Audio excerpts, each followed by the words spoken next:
అపోస్తలుడైన పౌలు తెస్సలోనికయులకు వ్రాసిన 2వ పత్రిక 2వ అధ్యాయము.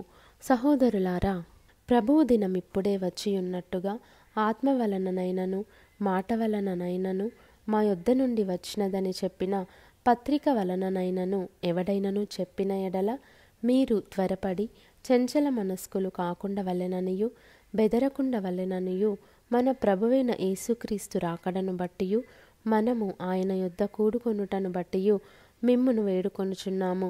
మొదట భ్రష్టత్వము సంభవించి నాశనపాత్రుడగు పాపపురుషుడు బయలుపడితేనే గాని ఆ దినము రాదు.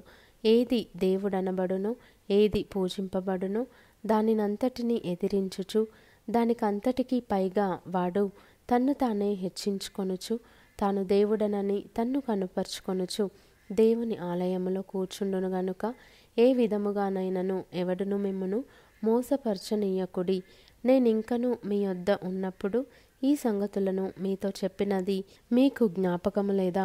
కాగా వాడు తన సొంత కాలమందు బయలుపరచబడవలెనని వానిని అడ్డగించినది ఏదో అది మీరెరుగుదురు. ధర్మవిరోధ సంబంధమైన మర్మము ఇప్పటికే క్రియ చేయుచున్నది గాని ఇదివరకు అడ్డగించుచున్నవాడు మధ్య నుండి తీసివేయబడు వరకే అడ్డగించును. అప్పుడా ధర్మ విరోధి బయలుపరచబడును. ప్రభువైన యేసు తన నోటి ఊపిరి చేత వానిని సంహరించి తన ఆగమన ప్రకాశము చేత నాశనము చేయును.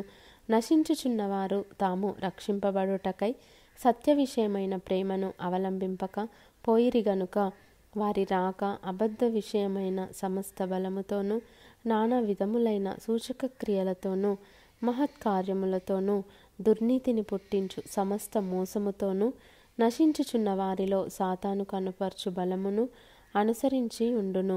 ఇందుచేత సత్యమును నమ్మక దుర్నీతి యందు అభిలాష గల వారందరూ శిక్షావిధి పొందుటకై అబద్ధమును నమ్మునట్లు మోసము చేయు శక్తిని దేవుడు వారికి పంపుచున్నాడు. ప్రభువు వలన ప్రేమింపబడిన సహోదరులారా, ఆత్మ మిమ్మును పరిశుద్ధపరచుట వలనను మీరు సత్యమును నమ్ముట వలనను రక్షణ పొందుటకు దేవుడు ఆది నుండి మిమ్మును ఏర్పరచుకొనెను గనుక మేము మిమ్మును బట్టి ఎల్లప్పుడూ దేవునికి కృతజ్ఞతాస్తుతులు చెల్లింపబద్ధులమై ఉన్నాము. మీరీలాగున రక్షింపబడి మన ప్రభువైన యేసుక్రీస్తు యొక్క మహిమను పొందవలెనని ఆయన మా సువార్త వలన మిమ్మును పిలిచెను.